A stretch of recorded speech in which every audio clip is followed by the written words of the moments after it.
यह कहानी एक बहुत ही जिद्दी पैसे वाले आदमी की है। यह आदमी बचपन से ही बहुत जिद्दी और कॉम्पिटिटिव माइंडसेट का था। वो जब कोई भी चीज करने की ठान लेता तो उसके पीछे पड़ जाता और कभी भी हार नहीं मानता।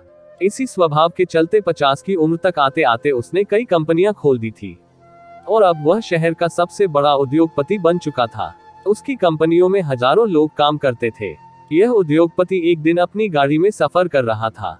ड्राइवर ने उस दिन गाड़ी में कोई गाना बजाने की बजाय एक सत्संग चला दिया। उस सत्संग में कोई धार्मिक गुरु प्रवचन दे रहे थे। वह कह रहे थे कि आप चाहे जितने हाथ पैर मार लो, आप चाहे कोई भी उपाय कर लो, आप दुनिया में जैसे आए थे वैसे ही दुनिया से विदाई लोगे।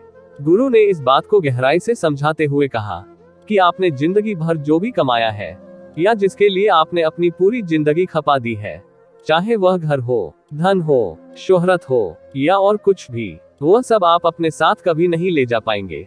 अपने स्वभाव के अनुसार व्यापारी इस धर्मगुरु के बोलने को एक चुनौती की तरह स्वीकार कर लेता है। व्यापारी ठान लेता है कि वह इस धर्मगुरु के शब्दों को गलत साबित कर देगा। वह कुछ ऐसा करेगा कि वह अपना कमाया हुआ धन मरने के बाद भी अपने साथ लेकर जाएगा।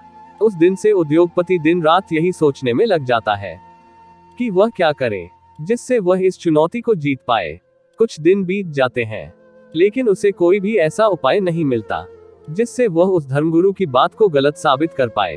काफी सोचने समझने के बाद वो तय करता है कि वह अकेला ज्यादा नहीं सोच पाएगा, इसलिए उन सभी लोगों के दिमाग का इस्तेमाल करना सही होगा जो उसकी कंपनियों में काम करते हैं। एक दिन वह अपने सभी कर्मचारियों को एक जगह एकत्रित करता है और यह अनाउंस करता है कि जो भी उससे मरने के बाद पैसा अपने साथ कैसे लेकर जाना है, इसके लिए कोई आइडिया देगा, वह उस व्यक्ति को 1 करोड़ रुपए देगा। उद्योगपति की ऐसी अनाउंसमेंट सुनकर लोग कानाफूसी करने लगते हैं। कई लोग इसे एक मजाक समझते हैं और कई लोग सोचते हैं कि उद्योगपति का दिमाग खराब हो गया है, उसका मानसिक संतुलन बिगड़ गया है। उस दिन उद्योगपति वापस अपने घर चला जाता है।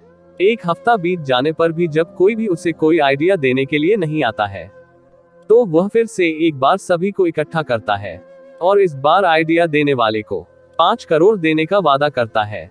अब की बार यह बात उसके कर्मचारियों तक ना सीमित रहकर पूरे शहर में फैल जाती है।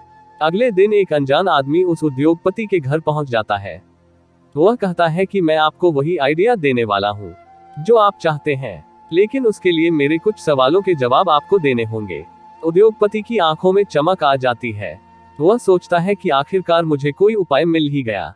उद्योगपति उस आदमी से कहता है, पूछो तुम्हें जो पूछना है। आदमी उद्योगपति से पूछता है, क्या आप कभी अमेरिका गए हैं? उद्योगपति कहता है, हाँ कई बार।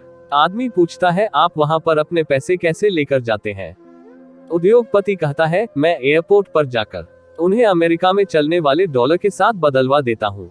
आदमी उद्योगपति से एक के बाद एक कई देशों के नाम बताकर यही सवाल करता है और उद्योगपति उसे हर बार जवाब देता है कि वह उस देश की करेंसी को एयरपोर्ट पर एक्सचेंज करवा लेता है ताकि वहां जाकर वह उन पैसों को अपने हिसाब से खर्च कर पाए।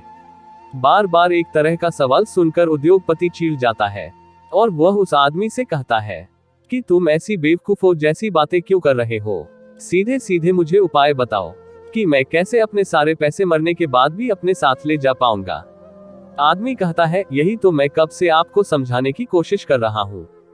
जैसे आप इस देश के पैसे दूसरे देश में इस्तेमाल करने से पहले उस देश के पैसों के साथ एक्सचेंज करवाते हैं, वैसे ही आपको मरने से पहले अपने सारे पैसे स्वर्ग की करेंसी के साथ एक्सचेंज करवाने पड़ेंगे और स्वर्ग की करेंसी है पुण्य।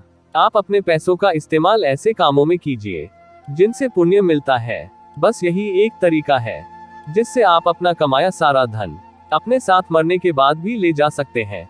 उद्योगपति को उस आदमी की बात समझ में आ जाती है।